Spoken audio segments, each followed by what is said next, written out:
Hi guys, and welcome to my quick hands-on and first impressions video of the brand new Dell Inspiron 7559.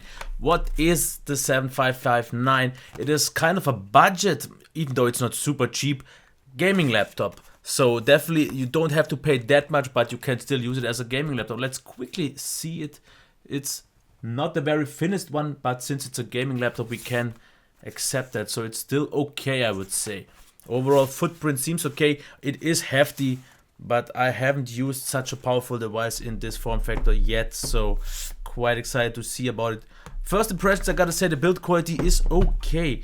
Of course it flexes here, and the lid especially here, as you can see, it flexes extremely, so definitely noticeable. So it's definitely not really built that well. Also, one thing that I have a small gripe with is the keyboard, because it flexes a lot. As you can see, maybe it flexes a lot, and while typing you notice it's just not a really great typing experience. So I've tried for a few minutes and it does wobble a little bit, and you don't seem to have a lot of key travel, so it feels a little bit odd. The one thing about the trackpad, first it looked nice, but then I noticed something. If I tap, there is a gap between the trackpad, so not super happy yet with the peripherals. They seem okay, they seem nice. Overall build quality seems okay, but of course you always get what you pay for. We got a touch screen here, which is nice to see, and if we just check the screen real quick here first, as you can see, the touchpad doesn't react that well. You have to press a little bit harder, almost as it would be a resistive screen. Maximum brightness seems okay, but not over bright or something like that, so it could have been brighter, but for me in normal use it should be fine.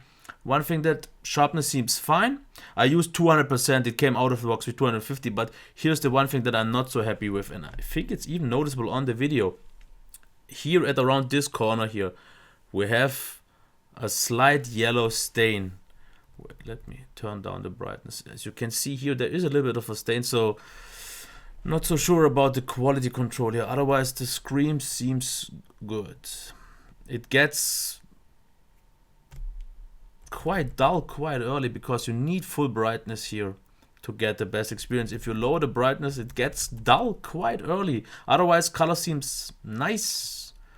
Viewing angles, let me quickly check those. Yes, viewing angles are absolutely stable, no problem here, so solid. Let's check the sound real quick, just so you see what you can expect here. And since this is a gaming laptop, you would expect a really good sound, and what you get is a solid sound, I would say. It didn't really blow me away.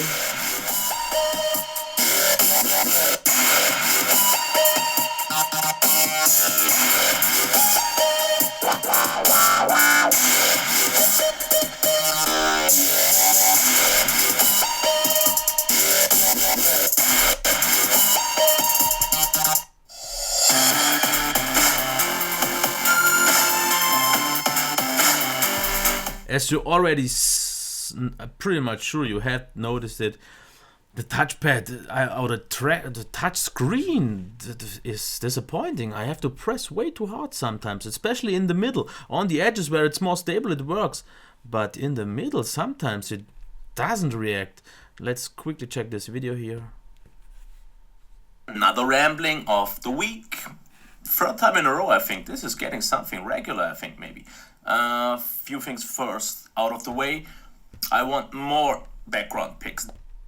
Definitely, I got like 6. So far I definitely maybe have to do some kind of Windows updates or with the drivers or so on, because as for right now we can see touch. Just have new ones from doesn't really work well. Not happy with that so far. Keyboard seems okay, but definitely not impressive. Trackpad seems to work precise, but it has this slightly shallow feel. The display is super sharp, colors seem nice, but this stain is something that if I would get it and I would have paid for it, definitely would have taken it back just for that. That is not okay. Performance wise, it feels okay.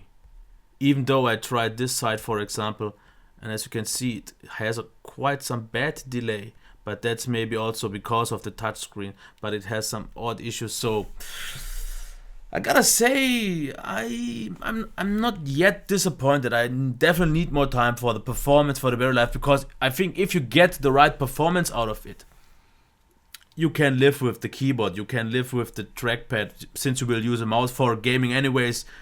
If you will use a gaming keyboard then, or just use this one, I'm not quite so sure. It's maybe not on a hardware game level. For typing, definitely it seems a little bit too flat and shallow, a little bit too bouncy for me to really get a great experience. Speakers seem solid. They distort a little bit. They don't sound super rich, but I will see what it is about for gaming. Yeah, I gotta say I expected a little bit more. Just on paper, this seems like a real great device, but from what I can see, just for using it for like maybe 20 minutes, there is room for improvement. Of course, you always get what you pay for, and you don't pay too much for the internals, because you get the quad-core, you get a 960, you get an SSD with a hard disk drive, you get a 4K display, and this whole combo here right now costs about 1300, but that is from the Dell side. I didn't see this configuration in shops yet. I only saw one for 999 with way lower specs, with 1080p display, and not quite sure what else was different here, so I think there wasn't a SSD, but we will see if it's still worth the money. That's it for my first hands-on impressions. I gotta say I sounded a little bit more negative than it maybe is worth it, because I think the overall package still could be quite nice with a few drawbacks, but this is up for the review. So if you want to know more, wait for the review, subscribe to my channel, and about, let's say, somewhere end of next week you should have the review. Okay, I still hope it was useful. Okay, until next time, bye.